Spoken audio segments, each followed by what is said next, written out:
What is that? I can explain. I can explain. From the very beginning, let me tell you, this story isn't easy for me to share, but maybe you'll feel the weight of what I went through and understand why every word still sticks with me. For 2 whole weeks, Sarah wouldn't even look at me. Not a touch, not a hug, not the smallest brush of her hand across my arm. It wasn't just the lack of closeness, it was the hollow silence. The empty distance that gnawed at me every single night when I dragged myself home from work. I kept telling myself to be patient, convincing myself maybe she was stressed, maybe she simply needed room. But lying on the far edge of our bed for 14 nights straight while my own wife scrolled through her phone or turned her back on me, it was slow emotional torture. I tried once to bridge the gap. Over dinner, I asked gently, "Sarah, is everything okay with us?" She barely raised her eyes from her plate and muttered, "I'm just tired. Don't make it into something." So I swallowed my words. I shut down. I went quiet.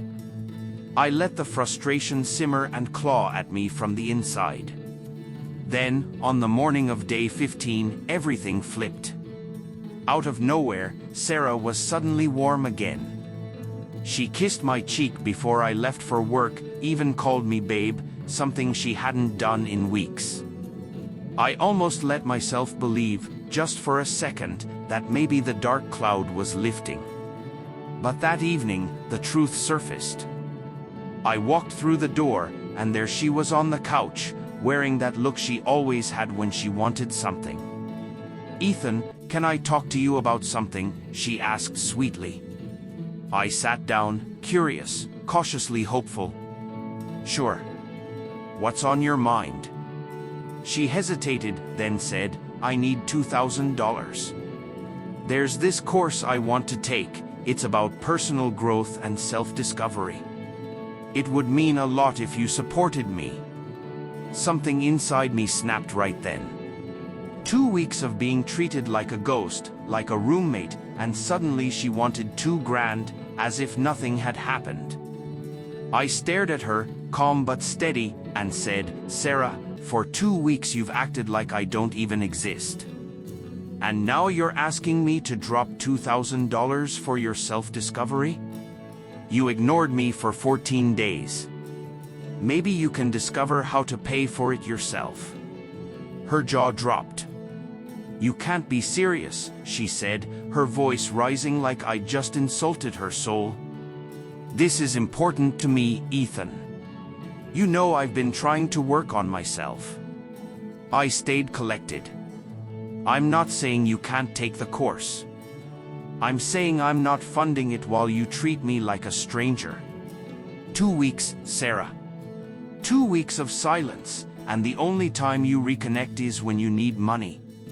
That doesn't sit right with me." Her eyes narrowed, sharp as blades. "So this is about intimacy, isn't it? You're punishing me because I wasn't in the mood." I shook my head. "It's not just about intimacy. It's about connection. It's about respect. You don't get to shut me out for days and then expect me to play the supportive husband when it suits you." She folded her arms, frustration radiating. "You always do this. You make me feel guilty whenever I ask for anything. I thought you'd want to support me, but clearly your pride matters more." Her words stung, but I didn't back down. I leaned forward. "No, Sarah. What matters is our marriage. And right now, it feels completely one-sided. I've been patient. I've been silent. But I won't keep pretending this is normal. If we can't even talk about what's broken between us, throwing money at some course won't fix a damn thing." For a long moment, the room went still. Sarah's face softened slightly. She hadn't expected me to stand my ground. Finally, she sighed, "I didn't realize you felt that way. I needed space, Ethan."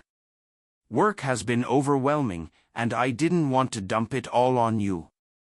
Maybe I handled it wrong.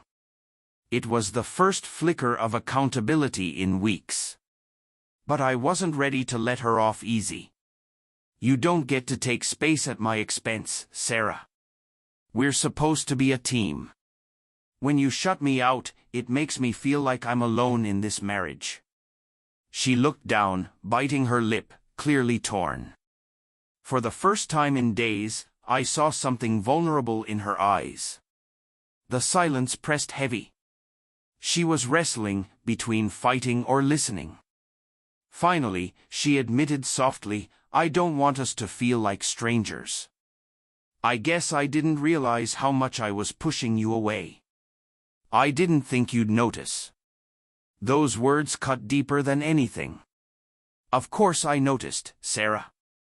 I notice when the woman I love stops talking to me, stops touching me, stops letting me in. You think I don't care? For 2 weeks, I've carried the weight, wondering if I did something wrong. Her eyes glistened. She reached for my hand. For a moment, I thought about pulling away, but I let her hold it. "I'm sorry," she whispered. "I shouldn't have ignored you. I just didn't know how to ask for what I needed without feeling like a burden." I took a long breath. "Then talk to me, even if you're stressed, even if you're tired. Let me in. I can handle the bad days. What I can't handle is being shut out and treated like a wallet when it's convenient." She nodded slowly, my words finally breaking through. "I don't need the money right now.